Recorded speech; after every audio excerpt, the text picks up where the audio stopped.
I tried to save some money and I got f***ed in the process.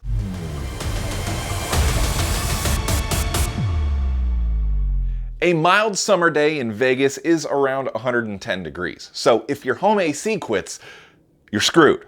You are going to spend way too much money on an emergency replacement. Ask my brother Nate. I disappeared for the majority of December because I got myself in a pickle. I bought an AC unit from the manufacturer and planned to have it installed professionally, only to find no one would install a customer-supplied unit. Cool. Now I have a $7,000 paperweight, unless I install it myself. Step 1, remove the old one. So check this out. I saved the majority of a day so that I could disconnect this thing, and it was basically glued in place with just a bunch of goo. No screws, no nothing. A quick backstory. This AC works, but it's over 12 years old and it's struggling. It never shuts off in the summer. I decided to be proactive and replace it before it dies with a bigger, more efficient unit. While I'm at it, I'm going to get rid of this side draft ductwork that gets scorching hot in the direct sunlight and hide it underneath.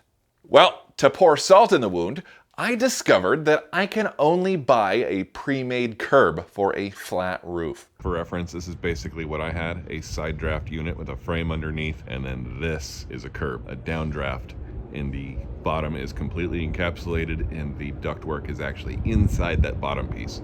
A curb that fits my pitched roof needs to be custom made. I talked to a few ductwork fabricators and they are also not willing to take the job. Since nobody will make me a curb, I'm gonna make one that kind of resembles the frame that I used to have. So I'm gonna make framework just as I had before, using the dimensions of this curb, and the ductwork is going to be connected to it. And in time, I will completely box in the outer edges. But to begin with, the ductwork is gonna be visible from the sides and the front. Oh, hey, ew, I remember that. That's when I tried to cut my pinky off.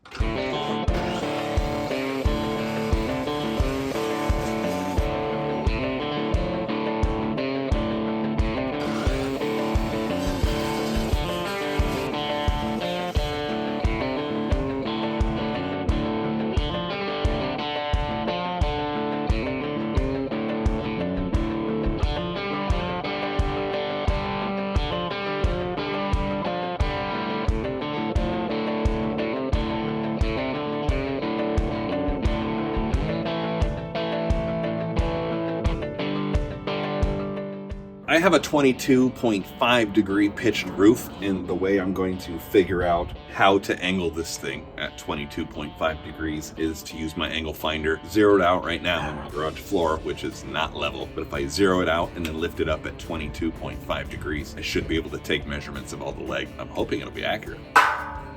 About a half degree off level right now. Zero it out. And that's about 22.5 degrees. I'm going to prop it up right about there. And I'm going to take some measurements from the bottom down to the ground. I lost my yardstick, so I'm just going to use a piece of aluminum. I'll mark it, and then I'll measure that.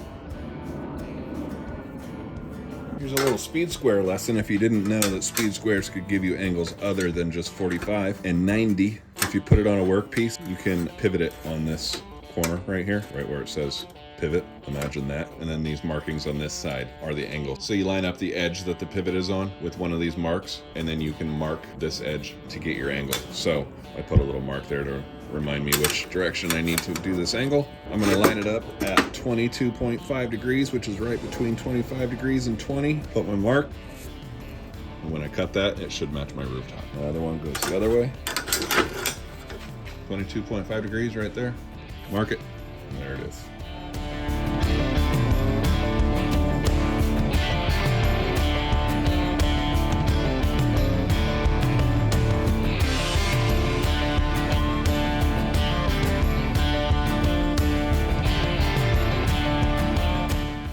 gonna be kind of dumb, but it's gonna make me feel better, so let me pee. This piece is what's going to bolt this entire thing to the roof, and it needs to be welded on at an angle so that it sits flat on the roof, but I don't like this. This is how the other one was that I took off the roof. Smaller angle iron, but same idea. I just don't like it. So I decided I want it to go the other way. The only problem with that is the uprights are preventing that. But if I make a couple slits right where the uprights are, I think it'll look really good.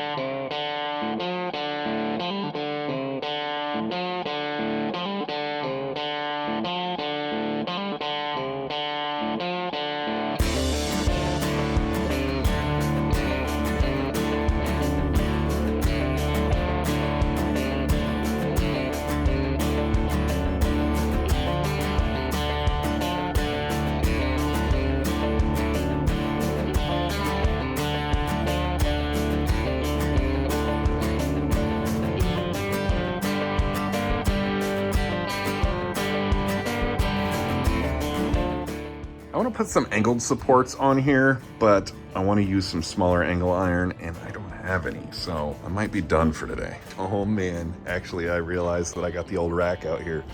It's a little short for what I wanted to do, but this is like 20 miles closer.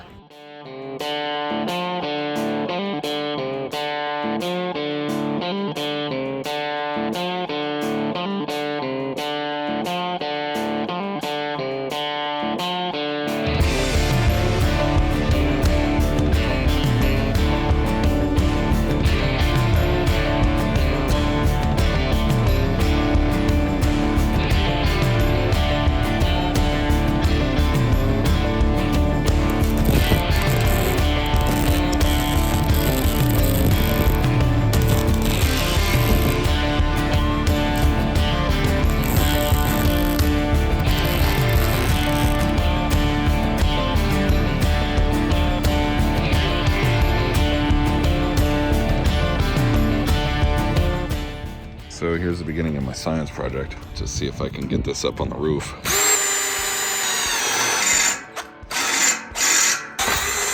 Kind of by myself with some pulleys. Maybe I'll call my brother and see if he can come over and help. Pulling it up isn't the concern. It's not that heavy, but getting it up over this ledge, that's what I'm worried about. So my plan is to use two pulleys. One on the bottom, one on the top. Now, I've already successfully lifted this rack onto the roof in my head. And now we get to see if the way it played out in my head actually works out in real life. Here's a silly little demonstration on how I did it. This is the rack. And if I attach a rope to the top, when I pull it up to the top of the roof, when it gets to the top, it's gonna stop. And no amount of strength is gonna get me any further than this. So if I attach the rope to the bottom is just going to become the top. So what if we attach a second rope to the bottom of the rack? We'll pull the rack up using both ropes, and once it gets to the point where it doesn't want to go anymore, then I start pulling on the bottom rope until it gets to the point we can tug on that top rope once more, and we're done. Now that worked exactly as well as it did in my head. Let's see if it works in real life. Heavy.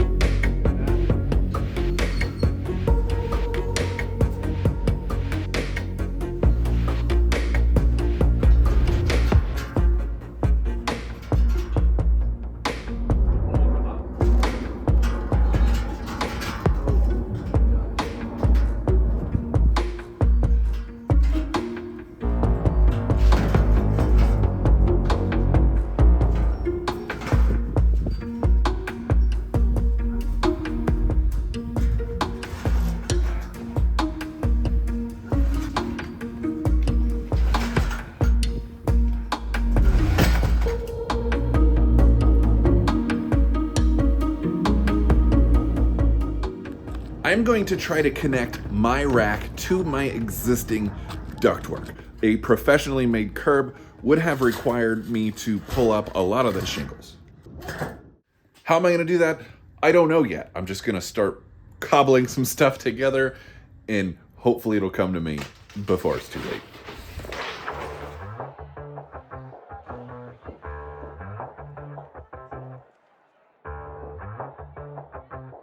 Normally when I'm bending 4 sides of a piece of metal to create a pan or something like I'm doing today, I usually cut out this square because when I fold up this side and this side, they meet and then I weld up the corner. But I'm actually going to leave this piece this time because I think I can get it to help me seal up the corners. I'm just gonna cut 1 slit and then leave the rest. Unfortunately, I don't have a brake anymore, so I'm just going to be using hand seamers on this entire project, but it's really thin metal, and I honestly just don't care what it looks like at this point.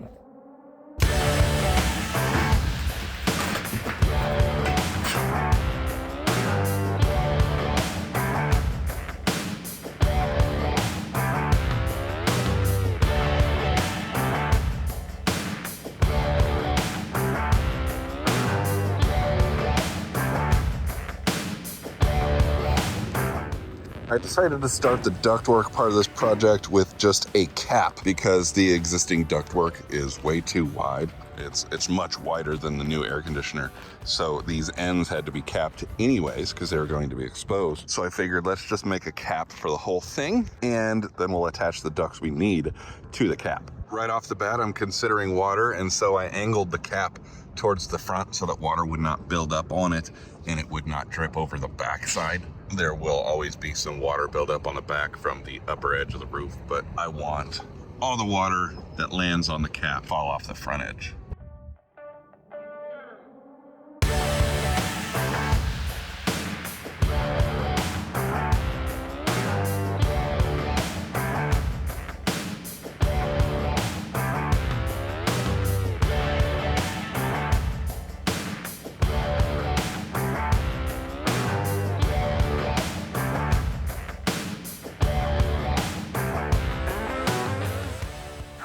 Well, I kind of forgot to hit record on some of that. Basically, I just cut around a lot of those lines that I made. I made some lips and bent those so that they're sticking up. This is where the sides of the ducts go that are gonna go up and connect to the frame. I still need to straighten out this one. This is gonna go straight up. This one is actually going to lean back quite a bit this direction. I think I'm gonna wait until I get on the roof to do that. This is kind of a similar thing. I don't remember if this leans this way or this way, but whatever. And then this one needs to go straight up and down as well. And then I'm going to build some side that are just going to screw onto the outside of these flaps. So we've got a nice channel for water to come down. So if I have the side of the duct come down on this side of this, it'll direct the water down into this channel and it'll all just pour out the front. I think I'll just cut out a few pieces to take up with me on the top of the roof that are big enough that I can fabricate the sides of these ducts while I'm up there with my favorite tool. But this, I'm also gonna wanna flatten out. Trying to bend it one way and then bend it the other way is not working out great. I imagine these are gonna be the same way. These need to go straight up and then get folded over. That needs some hammer work. This one, kind of the same deal. Need to straighten those out. Looks like there should be enough material to fold over the back, so I just need to make the sides. 4 sides, and I should probably redo this piece. I thought maybe I could be smart and use that metal, but I don't think I'd like it. So I think I'm gonna cut it off and just start over. Let's make all 4 walls out of one piece on this one, all straight up and down with a height of 5, 6, 7 inches tall. I've got a few bends to do that I'm not going to be able to do with the hand seamer. So I ran to Harbor Freight and got this cheap little brake. It is working great on this super thin galvanized sheet, but I don't predict it's gonna work all that well on the thickness of sheet metal that I'm usually working with, but I guess we'll see.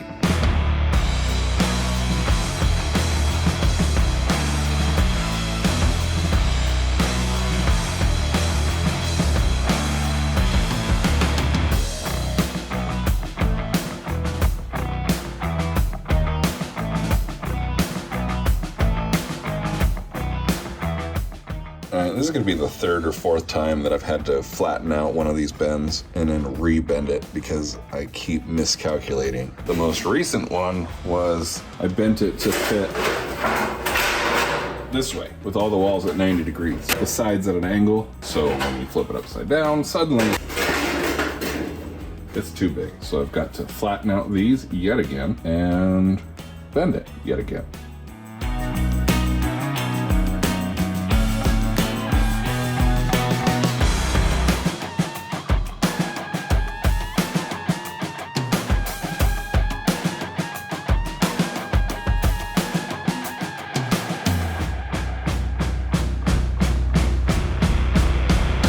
Oh, sweet mercy, it fits. Oh, thank you. Oh, fantastic.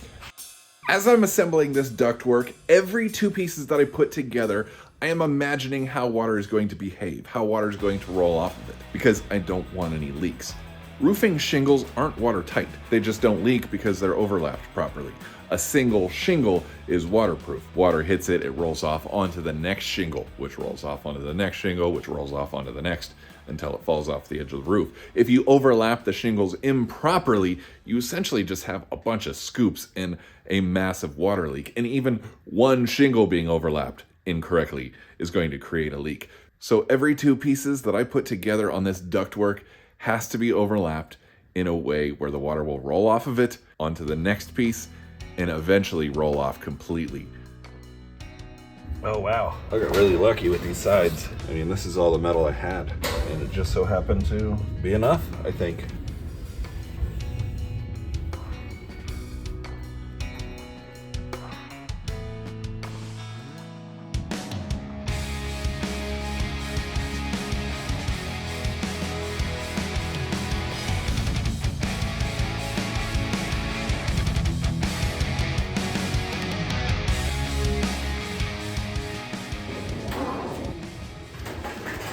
Two things.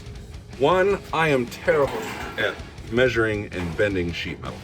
I don't think I have made a single bend accurate on the first try.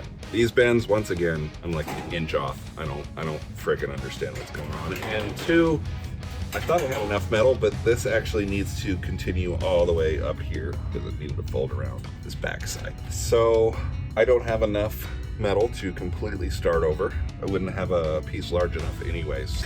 I think I'm gonna have to cut these sides off, make a different centerpiece that's wide enough because this isn't wide enough. And I'm gonna have to just put some pieces on the end here. It's not gonna be super attractive, but you know what? I don't know what else to do.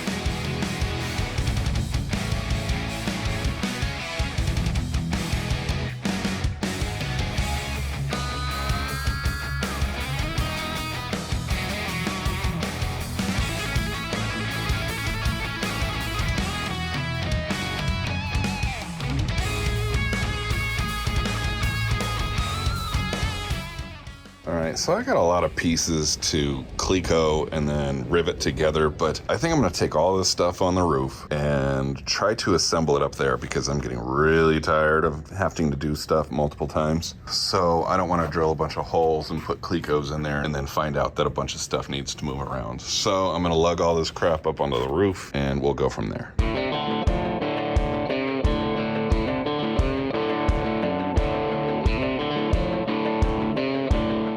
This is kind of what I was talking about. This doesn't fit.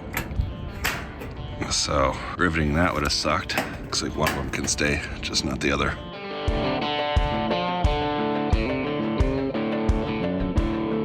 I was able to get the pieces to fit perfectly, which I'm really happy with, but I am having a miserable time trying to get everything lined up and in position at the same time. And with the frame here, I'm not able to use clamps. So I think what I'm gonna do is what they do with upholstery a lot, and that's create alignment marks so I can actually pull all this stuff out. I can rivet it not in place, which is what I was thinking I could not do, but as long as I have alignment marks, it should be okay.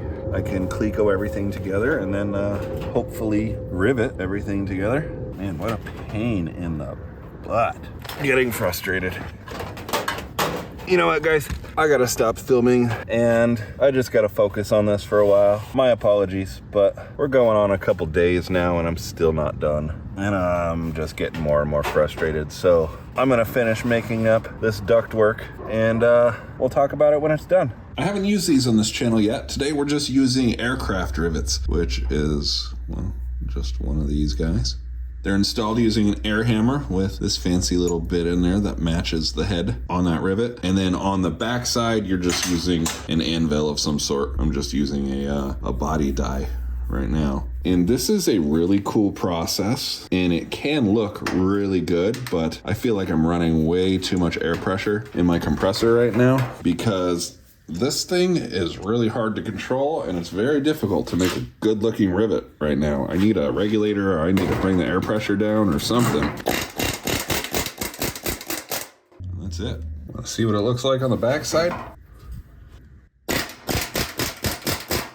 So when you're able to control the gun, which I cannot right now, you get a nice rivet on one side. Mine are all boogered up and weird. And then on the other side, you get a flattened rivet. I confirm that's exactly what it was. It was way too high a pressure. I have been using this gun for a while with my air compressor turned off. And so the pressure in the tank is slowly going down and it's actually getting easier to handle, easier to pull the trigger. And it's not so violent. It takes longer to set a rivet now, whereas before I would just blip the trigger and it would be done. It would just mash the rivet all to hell and it would look like crap. Now it will take a few seconds when I don't make the rivet sideways. So it takes a lot longer, a lot more hits, but both sides look so much better. I will give this process the time it deserves in a future video when we're actually doing something that looks nice and needs to look nice, but not on this one, guys, sorry.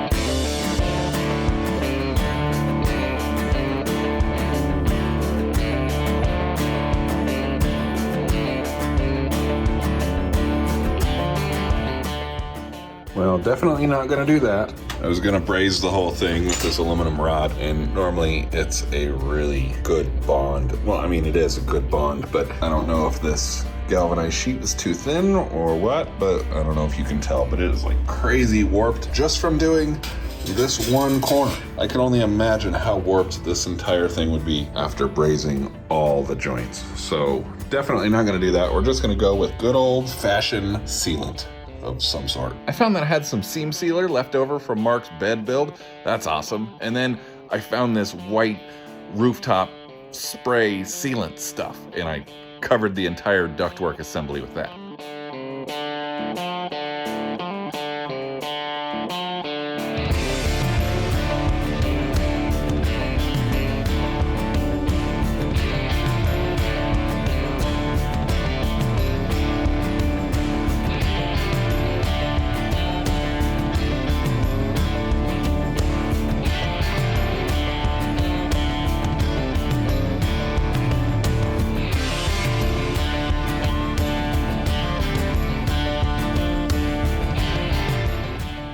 I'm out of breath. Sorry, that was harder than it was last time. But now everything is in place for the last time. Not fully sealed yet, but all these pieces that are sticking up are gonna get folded over the frame to create kind of a flange where some foam will sit and it will seal tightly against the bottom of the AC.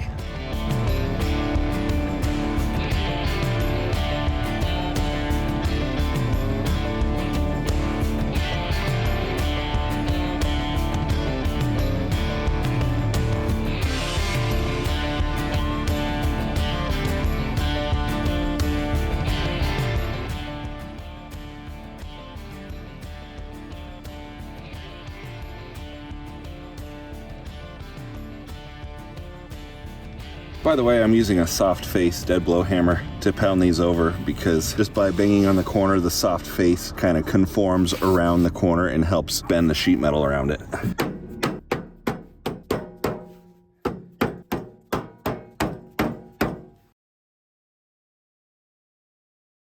Well, it's dark, but I'm done, aside from the foam, but it's still not here yet. But I think I'm close enough to the point where I can call the crane guy back out.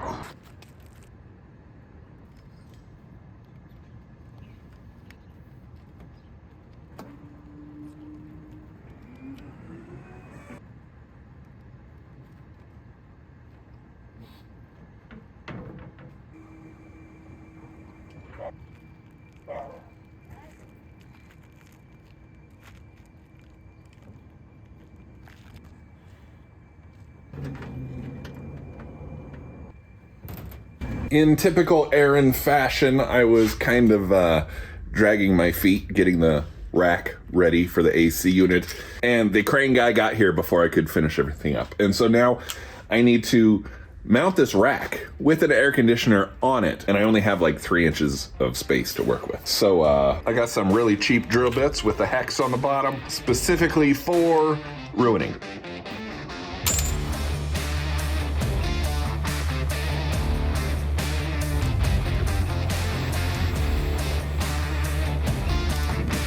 Well, that's not gonna work. Oh, it might work. It might work. It's gonna be crooked at first, but.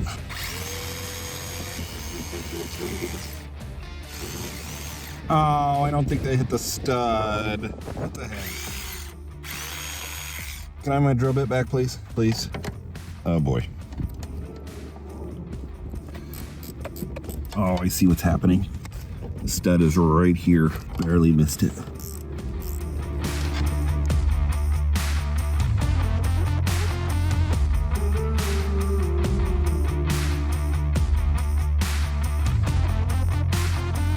Hopefully this is not the part of the video where I dump a $7,000 AC unit over the side of the roof. And hopefully it's not the part of the video where I go with it. I've had several people offer to help me to get these wood pieces out, but I want to do it now. And I really think I can do it. So.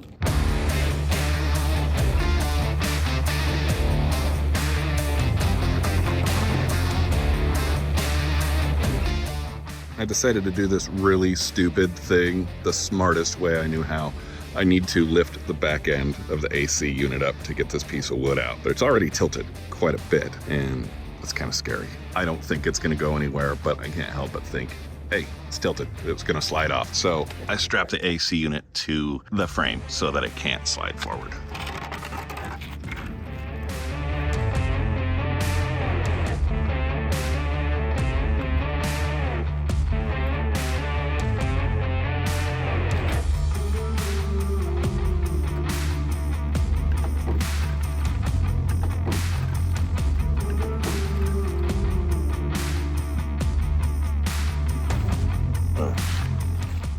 That's as far as I'm gonna go on the install. There's no more fab work, nothing else exciting left. I have to connect the gas line and the electricity, but the conduit's in pretty bad shape, so I gotta replace that. I gotta level the unit so that the condensation drips out properly, but I'm done filming.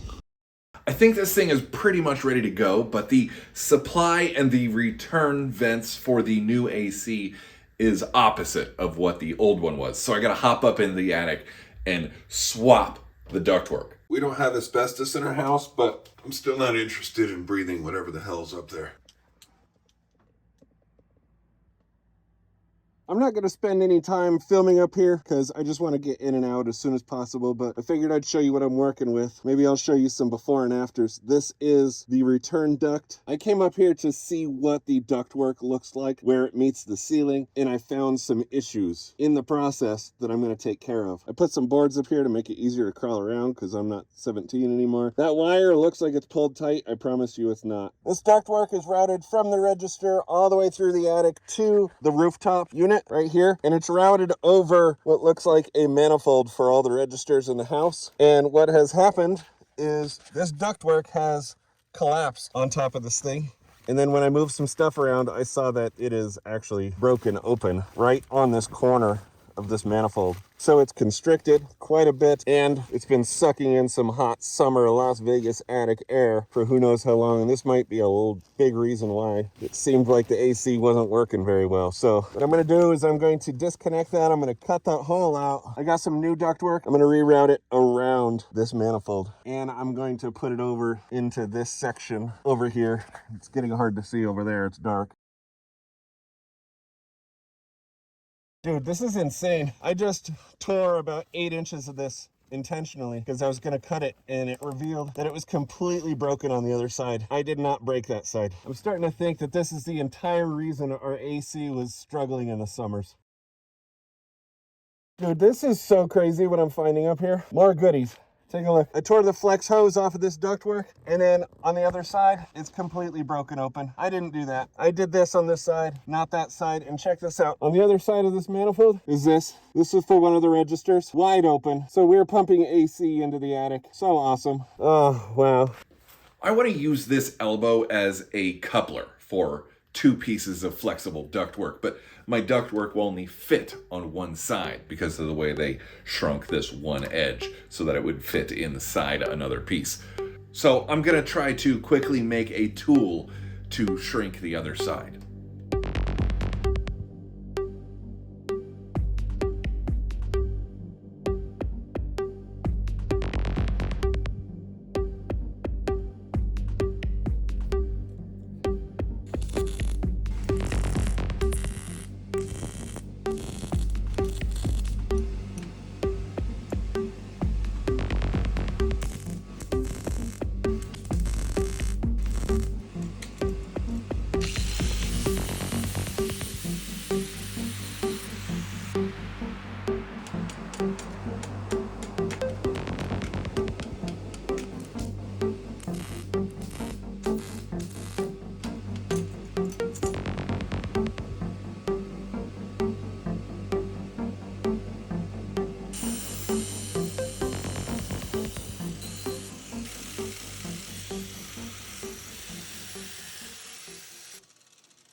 Is it working? I won't know until I get in the attic. Oh, also, while editing, I realized that I dropped a little piece of 2x4 under the AC. So when I'm up there, I'm hoping I can find that. There it is. The weather is cool, so we haven't had the chance to see how well this high wazoo AC performs with the new downdraft design and the futuristic connected ductwork. But I can tell you that the heater is incredible. It was a huge pain in the ass, but our AC upgrade / repair cost us less than $8,000. That's a lot, but we saved a crazy amount of money. In the last video, I mentioned I had some not so great news. A few folks auto-filled worst case scenarios in their heads. I apologize. Everyone is fine. We're all in good health. The terrible news is that I failed. I had the ultimate opportunity to make this channel a huge success, and because of my chronic laziness, I squandered it. I have people in my life that will try and defend me from myself, like I'm my own bully. I have a no-tolerance, anti-negative self-talk policy. This is not that. Failure isn't even a bad word. It's not a pleasant word for sure, but I think people give way too much power to words. Just because something is hard to hear doesn't make it untrue. Said another way, just because you take offense to something doesn't necessarily mean it's offensive. You get me? You get to choose what you're offended by. Summarized, toughen up, Buttercup, and stop letting healthy growth and happiness slip by because you're too sensitive to accept the truths that are limiting you. Rant over. I'm sorry. So, I failed. But failure isn't final. GarageFab still exists, but I now have a day job that's going to absorb a lot of my time. I won't let that day job affect my family time or sleep, so unfortunately the YouTube channel will suffer. How often will I see you? I'm not sure yet. That brings me to the good and exciting news.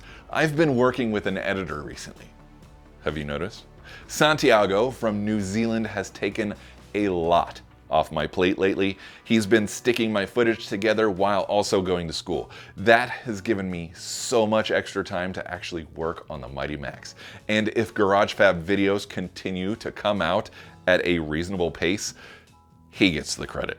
So everyone thank Santiago for me and wish him luck on his education. If he didn't realize how appreciated he is, hopefully now he does. More exciting news. I want to create an online store where aspiring fabricators with limited space, like this, can find all they need to make the most out of every inch of their garage or shed. This includes both tools and storage systems that I've developed and the space-saving tools that I love most. I'm thrilled to announce that one major company has already agreed to work with me. Astro Pneumatic makes my favorite drill bits and a lot of really cool fab tools that I use regularly. They will be available soon on GarageFab TV. I've got some cold weather merch and new stickers on the way as well. Well, my friends, a new page has turned. I am going to keep moving forward, and I suggest you do the same. See you in the next one.